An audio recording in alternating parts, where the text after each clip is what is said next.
और इसी से जुड़ी हुई एक दूसरी बात कि जब मैकॉले कहा करता था यह बात कि भारत की न्याय पद्धति का नाश हो जाएगा तो भारतीय समाज टूट जाएगा, ऐसे ही मैकॉले एक बात और कहता था। मैकॉले की लिखी हुई एक चिट्ठी है मेरे पास, उसकी फोटोकॉपी। लंदन में एक लाइब्रेरी है, उसका नाम है इंडिया ऑफिस लाइब्रेरी, वहां से मैंने निकलवाई है।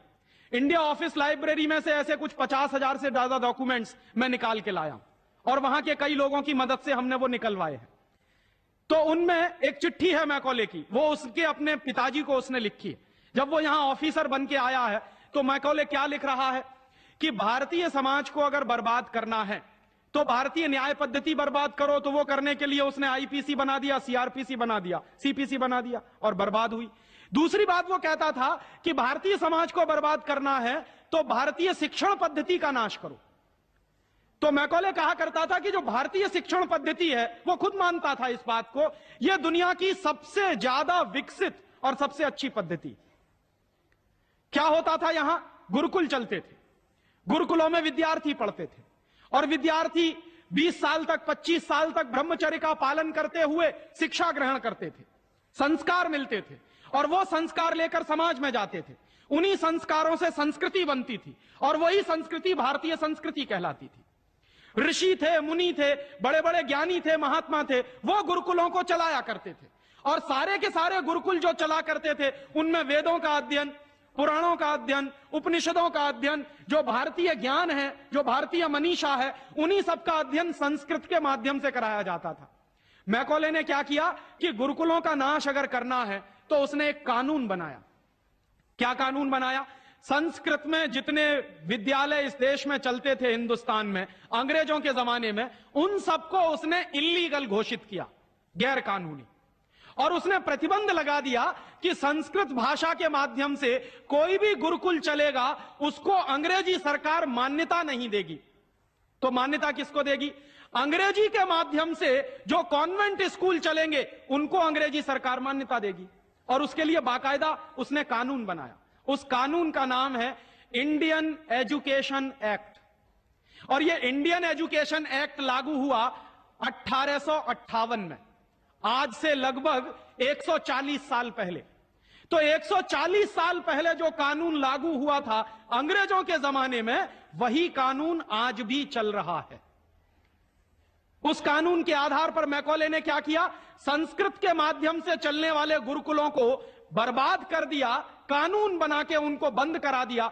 जो उनमें अध्यापक होते थे, गुरु होते थे, उनको मार पीट कर अंग्रेजी सरकार जेल में बंद करती थी। जो विद्यार्थी अध्ययन के लिए जाते थे उनको रोक दिया जाता था, उनका अध्ययन ना होने पाए उसके लिए समस्याएं खड़ी की जाती थी। और दूसरी तरफ कॉन्वेंट स्कूल चालू कर दिए और उसमें अंग्रेजी के माध्यम से शिक्षण देना शुरू किया।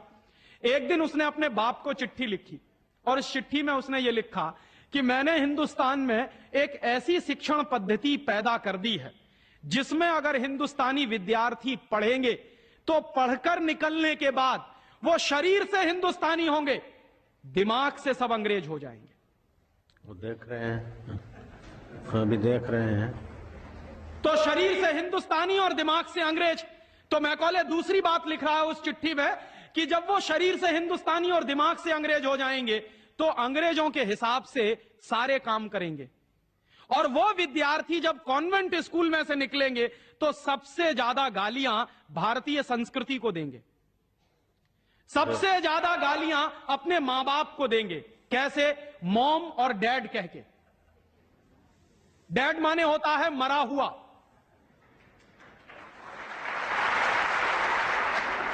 और मम्मी माने होता है शव। इजिप्ट में आप जाइए, मिस्र एक देश है, वहां पे मम्मीज कहा जाता है किसको? मरे हुए आदमी के शव को। तो हमारी मां हो गई मम्मी, मम्मी, और पिताजी हो गए डैड।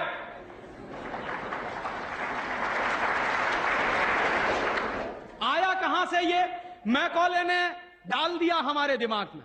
और मैं ये कहता हूं कि मैकॉले तो मर गया, उसका बाप भी मर गया, सब मर गए, भगवान उनकी आत्मा को शांति दे, लेकिन उसकी जो आत्मा है वो हम सब में प्रवेश कर गई है। और कैसे प्रवेश कर गई है? मैं आपको ये इतिहास की सच्चाई बता रहा हूं कि जिस जमाने में मैकॉले ने इस देश में सबसे पहला कॉन्वेंट स्कूल खोला था कलकत्ता में, वो कॉन्वेंट स्कूल चला नहीं, बंद हो गया। क्यों बंद हो गया? क्योंकि कोई भी भारतीय मां बाप अपने बच्चे को कॉन्वेंट में पढ़ाने को नहीं भेजता था। अंग्रेजों के जमाने की बात बता रहा हूं। अंग्रेज अपनी पूरी ताकत लगाकर भी इस देश में कॉन्वेंट स्कूल चला नहीं पाए, लेकिन अंग्रेजों के जाने के बाद गांव गांव में, गली गली में कॉन्वेंट स्कूल चल रहे हैं। और ऐसे मम्मी डैडी पैदा हुए हैं इस देश में जो बच्चे का जन्म लेने के पहले रजिस्ट्रेशन करवाए आते हैं कॉन्वेंट स्कूलों। कहते हैं कि अगर रजिस्ट्रेशन नहीं कराया तो एडमिशन नहीं मिलेगा। तो कॉन्वेंट स्कूल में पढ़ाना बहुत जरूरी है बच्चे को। और मैं अक्सर पूछता हूं कि काहे को पढ़ाते हैं कॉन्वेंट स्कूल में? तो कहते हैं राजीव भाई, जब हमारा बच्चा कॉन्वेंट में पढ़ेगा तो बहुत स्मार्ट बन जाएगा। तो मैं पलट के पूछता हूं कि जरा बताइए स्मार्टनेस क्या होती है? तो अक्सर मां बाप मुझे जवाब देते हैं जो दिल्ली बंबई में रहते हैं कि हम बच्चे को कॉन्वेंट में इसलिए पढ़ने को भेजते हैं कि जब वो कॉन्वेंट में पढ़ेगा तो टाई लगाएगा, मोजे जूते पहनेगा, बढ़िया सूट है। तो अंग्रेजों के देश में टाई इसलिए लगाई जाती है कि वहां ठंडी बहुत पड़ती है, सर्दी बहुत पड़ती है, और एक साल में 6 महीने भयंकर बर्फ पड़ती है। कभी कभी तो यह हालत होती है कि 6-7 महीने सूर्य भगवान के दर्शन नहीं होते। और वहां की जलवायु ऐसी है कि आज अगर सूर्य निकला तो जरूरी नहीं है कि कल भी निकलेगा, परसों भी निकलेगा, नरसों भी निकलेगा। भारत में ऐसा नहीं है। आज अगर निकला है तो कल भी निकलेगा, परसों भी निकलेगा, 3 महीने बाद भी निकलेगा, 1 साल बाद भी निकलेगा, ऐसे ही निकलेगा। इंग्लैंड के लोग ये गारंटी से नहीं कह सकते। तो वहां ठंडी बहुत पड़ती है, सर्दी बहुत पड़ती है। और जिन देशों में सर्दी बहुत पड़ती है, ठंडी बहुत पड़ती है, वहां के लोगों को अक्सर जुकाम बहुत होता, नाक चलती है। तो जब नाक चलती है तो उस नाक को पोंछने के लिए बार बार जेब से रूमाल निकालना पड़ता। तो उन्होंने क्या किया कि एक रूमाल गले में लटका लो जो नाक पोंछने के काम आएगा। और टाई का माने क्या होता है? अंग्रेजी का शब्द है TIE। टाई का माने होता है गले के चारों तरफ लटकाया गया कोई कपड़ा। किस काम आता है वहां पर? नाक पोंछने के। क्यों करते हैं? क्योंकि ठंडी बहुत पड़ती है, सर्दी बहुत पड़ती है। हमारे देश में तो 1 साल में 9 महीने गर्मी पड़ती है, और यहां गुजरात में तो 12 महीने गर्मी पड़ती है। मैं तो यूपी का रहने वाला हूं, वहां थोड़ी बहुत ठंडी जरूर पड़ती है, यहां तो बिल्कुल नहीं पड़ती। तो वहां तो इसलिए टाई लगाते हैं कि उनको जरूरत है उसकी। हम हमारे बच्चों को क्यों लटका रहे हैं अपने गले में टाई? मर गए अंग्रेज और चला गया मैकॉले, लेकिन उसकी आत्मा का वास हम सब में हो गया। जिसको देखो वो कॉन्वेंट स्कूल में घुसा रहा है अपने बच्चों को, जिसको देखो वो अंग्रेजियत की तरफ ले जा रहा है। बड़े शर्म की बात है, शर्म की बात है, सावधान होना चाहिए। एक बार बंबई में मैंने एक जगह व्याख्यान में पूछा, पढ़े लिखे कुछ लोग बैठे थे, कि आप अपने बच्चों को कॉन्वेंट में क्यों भेजते हैं? आपको मालूम है कॉन्वेंट का मतलब क्या होता? यूरोप के देशों में कॉन्वेंट का मतलब क्या होता? यूरोप में हजारों साल एक परंपरा रही है जो हमारे यहां कोई सोच भी नहीं सकता उसके बारे में। यूरोप की परंपरा क्या रही है हजारों साल? वहां बच्चे लावारिस छोड़े जाते हैं। आज भी यूरोप के देशों में, अमेरिका में आधे से ज्यादा बच्चे लावारिस तरीके से बड़े होते हैं। और यह परंपरा आज से 100-150 साल पहले तो बड़ी भयंकर थी। तो यूरोप में क्या होता था कि बच्चा पैदा हुआ, छोड़ दिया चर्च के सामने, छोड़ दिया अनाथ आश्रम में, छोड़ दिया किसी और संस्था में, वहां बड़ा होगा। तो जो लावारिस बच्चे वहां पैदा होते हैं, उन लावारिस बच्चों की पढ़ाई लिखाई, उनकी व्यवस्था करने का काम जिस जगह पर किया जाता है उसको कहते हैं कॉन्वेंट। हाँ बड़ो, तुम्हारे छोटे कॉन्वेंट में जा रहे हैं। कॉन्वेंट का माने होता है लावारिस बच्चों के पढ़ने लिखने का स्थान। माने जिन बच्चों के मां नहीं है, जिनके बाप नहीं है, जिनके दादा दादी नहीं है, जिनका कोई कुटुंबीजन नहीं है, उन बच्चों को पढ़ाने के लिए जो स्कूल चलाए गए यूरोप में, उनको कॉन्वेंट स्कूल कहते हैं। तो हम हमारे बच्चों को कॉन्वेंट में क्यों भेज रहे हैं? हाय राम, तौबा तौबा। यहां तो मां भी है और बाप भी है, लेकिन हम इतने बेवकूफ हो गए हैं कि मां बाप के रहते हुए बच्चे को लावारिस बनाने के लिए कॉन्वेंट में भेज रहे हैं। और वहां जाके बच्चे पढ़ते हैं तो क्या पढ़ते हैं? कल जो बापू कह रहे थे किस्से में, वही बंबई में एक दंपत्ति ने मुझे कहा, पति पत्नी थे, कहने लगे राजीव भाई अगर बच्चा अंग्रेजी नहीं पढ़ेगा तो पीछे रह जाएगा। तो मैंने उनसे पूछा आपको मालूम है दुनिया में कितने देशों में अंग्रेजी चलती है? तो कहने लगे अंग्रेजी तो अंतर्राष्ट्रीय भाषा है। मैंने कहा आपको तब जानकारी नहीं है।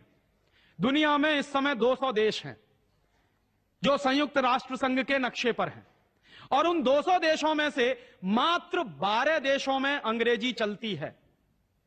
बाकी 188 देशों में उन देशों की अपनी भाषाएं चलती हैं।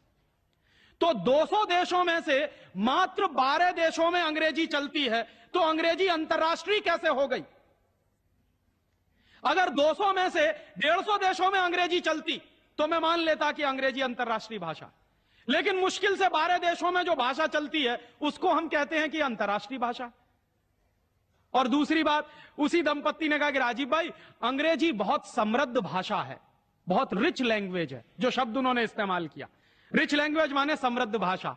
तो मैंने उनसे कहा कि दुनिया में अंग्रेजी से ज्यादा रद्दी दूसरी कोई भाषा नहीं है। बिल्कुल ठीक। क्यों? उसका कारण है जानते हैं क्या है? अंग्रेजी में चाचा, मामा, ताऊ, मौसा, फूफा सब अंकल, और काकी, ताई, मौसी और सब आंटी। अब आप मुझे जरा ये बताइए कि मौसा में और फूफा में फर्क होता है कि नहीं होता? क्या आप फूफा को मामा बना सकते हैं? या ये बताइए कि मौसी में और काकी में फर्क होता है कि नहीं होता? क्या मौसी काकी हो सकती है? दुनिया की जिस भाषा में रिश्तों को कहने के शब्द ना हो वो सबसे रद्दी भाषा है। बिल्कुल ठीक। हमारे यहां हिंदुस्तान में जितनी भाषाएं चलती हैं, हर भाषा में परिवार के रिश्तों को कहने के लिए विशेष शब्द हैं। वहां नहीं है।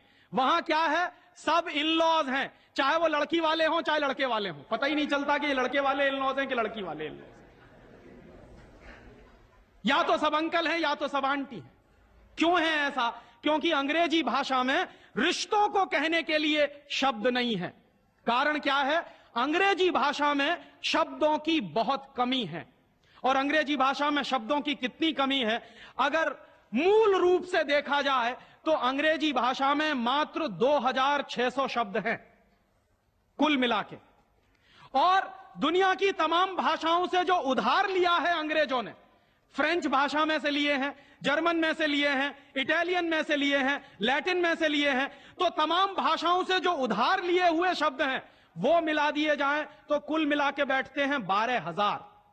अंग्रेजी के मूल शब्द हैं 2600 और बाकी के शब्दों को मिला दें तो कुल बैठते हैं 12,000। अब आप हिसाब लगाइए, अंग्रेजी में कुल मिला के 12,000 शब्द हैं। गुजराती में आपको मालूम है कितने शब्द हैं? गुजराती भाषा में 40,000 से ज्यादा शब्द हैं। अब आप मुझे यह बताइए कि अंग्रेजी बड़ी हुई कि गुजराती? तो काहे को नहीं पढ़ाते अपने बच्चों को गुजराती में? और एक दूसरा उदाहरण दूं कि अंग्रेजी में कुल मिला के 12,000 शब्द हैं और मराठी भाषा है हमारे देश की, उसमें इस समय 48,000 शब्द हैं। अंग्रेजी से 4 गुनी बड़ी है मराठी। और हिंदी का हिसाब लगाऊं तो अंग्रेजी में इस समय 12,000 शब्द हैं, हिंदी में इस समय करीब 72,000 शब्द हैं। और हिंदी से एक कदम आगे चलिए, संस्कृत। तो अंग्रेजी में कुल मिला के 12,000 शब्द हैं, संस्कृत में कुल मिला के 1.5 लाख शब्द हैं। और संस्कृत से एक सीढ़ी और ऊपर चढ़िए, प्राकृत, जिसको हम सब भूल गए। प्राकृत को अगर ध्यान में रखें तो प्राकृत में 2.5 से 3 लाख शब्द हैं। दुनिया की सबसे बड़ी भाषा हमारे पास है, लेकिन हम बेवकूफों को मालूम नहीं है कि हमारे पास क्या है। हम पढ़े लिखे इडियट हैं, अंग्रेजी में कहें तो भाग रहे हैं एक ऐसी भाषा के पीछे जिसमें मात्र 12,000 शब्द हैं और अपनी भाषाएं छोड़ते चले जा रहे हैं। और ये जो भाषा की गुलामी होती है, ये बहुत खतरनाक होती है। जो आदमी अपनी भाषा बदल सकता है वो किसी दिन अपनी मां भी बदल सकता। और ये मैं बहुत गंभीर बात कह रहा हूं। आपको कुछ दिन के बाद इस देश में कॉन्वेंट्स में से पढ़कर निकले हुए बच्चे ये कहते मिलेंगे कि वो कहते हैं ना, कॉन्वेंट के बच्चे, उनको तो हर चीज इंपोर्टेड चाहिए। Imported car, imported pen, imported pencil, imported television, imported refrigerator. अभी कुछ दिन के बाद कहेंगे कि अब हमको इंपोर्टेड मम्मी पप्पा भी चाहिए, क्योंकि आपकी शक्ल उनको अच्छी नहीं लगने वाली। वो तो जो भाषा पढ़ रहे हैं उसके संस्कार ले रहे हैं। तो अंग्रेजी पढ़ रहे हैं तो अंग्रेजी के संस्कार ले रहे हैं, और अंग्रेजी के संस्कार तो अंग्रेजियत के संस्कार है, और अंग्रेजियत के संस्कार में तो मां और बाप की इज्जत करने की बात उनको कभी सिखाई नहीं गई है। वो तो आपको भी 2 कौड़ी का मान के फेंक देने वाले। और दुर्भाग्य से यही होता है। कॉन्वेंट स्कूल से निकले हुए बच्चे जितनी गाली अपनी मातृभाषा को देते हैं, अपनी संस्कृति को देते हैं, अपने परिवार को देते हैं, उतनी शायद कोई नहीं देता। तो मैकॉले जो कहा करता था वो बात आज हमको दिखाई देती है कि कॉन्वेंट में पढ़कर निकलेंगे बच्चे तो ये शरीर से हिंदुस्तानी होंगे, दिमाग से अंग्रेज होंगे। और इसी के संबंध में एक आखिरी बात उसने और कही थी कि ये जो भाषा की गुलामी होती है ये आदमी के स्वतंत्र चिंतन को रोक देती है। अगर आपको मौलिक चिंतन करना है, अगर आपको स्वस्थ चिंतन करना है और ऐसा चिंतन करना है जिसमें से कुछ नई रचना हो, तो वो आप अपनी मातृभाषा में ही कर सकते हैं। दुनिया में मातृभाषा में पढ़कर बड़े बड़े वैज्ञानिक पैदा हुए हैं। हम लोग, अक्सर मैं लोगों को कहता हूं कि जो लोग कॉन्वेंट के पीछे पागल हैं उनको मैं अभी ताजा ताजा उदाहरण देता हूं। हिंदुस्तान में एक वैज्ञानिक है, उसका नाम है डॉक्टर एपीजे कलाम।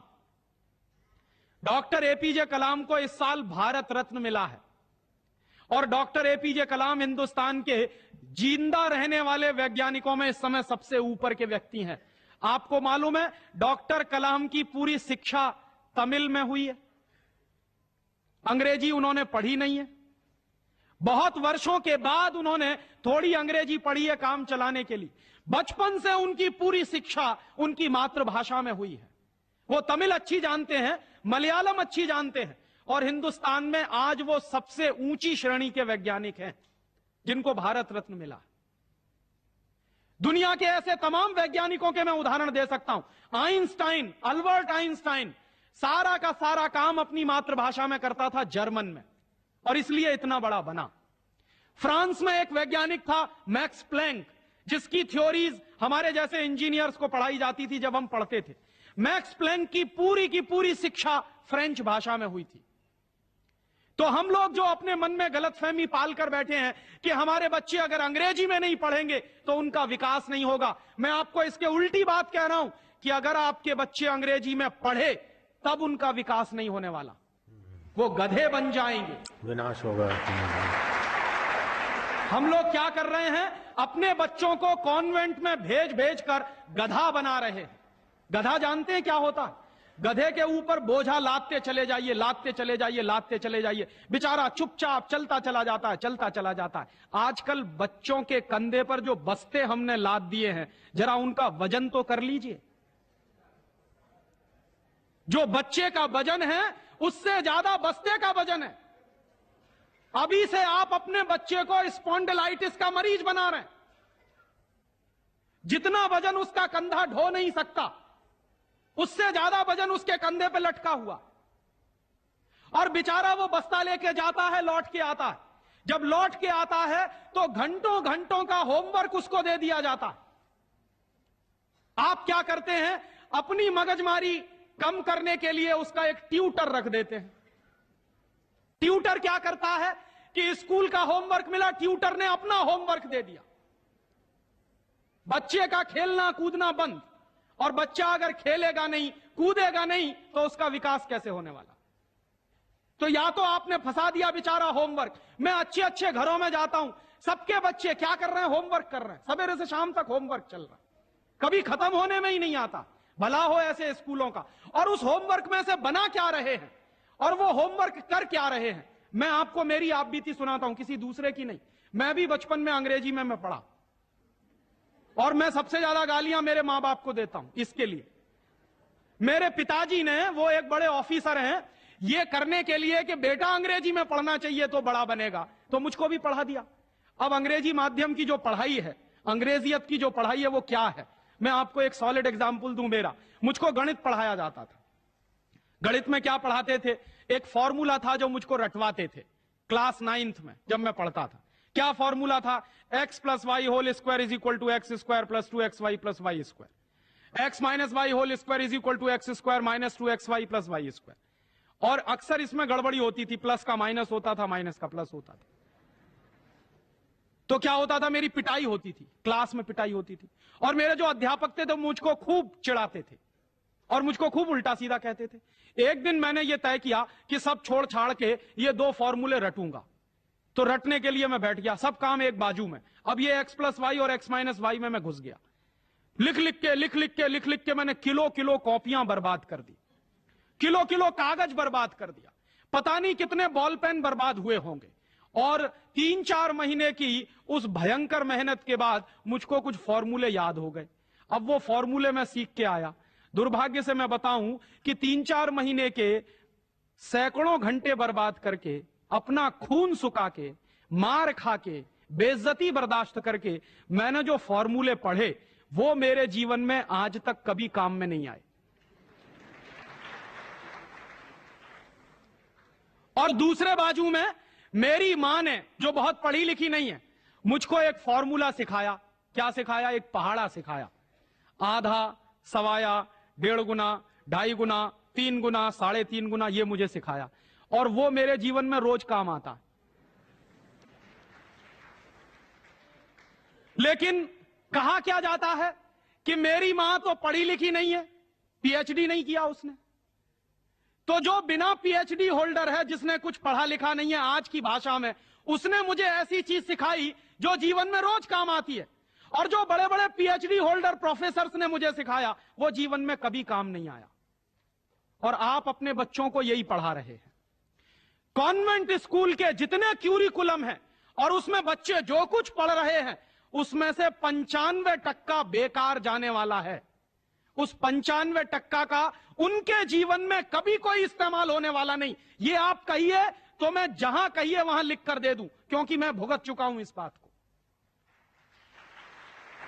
और वो जो 95% आप पढ़ा रहे हैं, आपके बच्चे के अगर काम नहीं आने वाला है, तो उसके लिए आप लाखों रुपए बर्बाद कर रहे हैं, करोड़ों घंटे बर्बाद कर रहे हैं। उस बच्चे का मन मस्तिष्क आपने दबा दिया है होमवर्क के नीचे। झूठी शान और प्रतिष्ठा में आप अपने बच्चों को गधा नहीं बना रहे हैं तो क्या बना रहे हैं?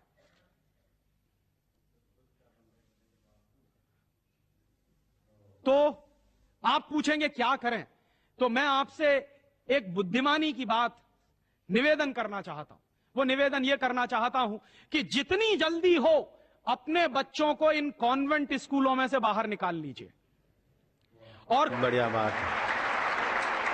ये कॉन्वेंट स्कूल में इसलिए भी भेजना बंद करिए कि भारतीय संस्कृति में पिता सिर्फ एक होता है, लेकिन कॉन्वेंट स्कूल में एक फादर भी होता है।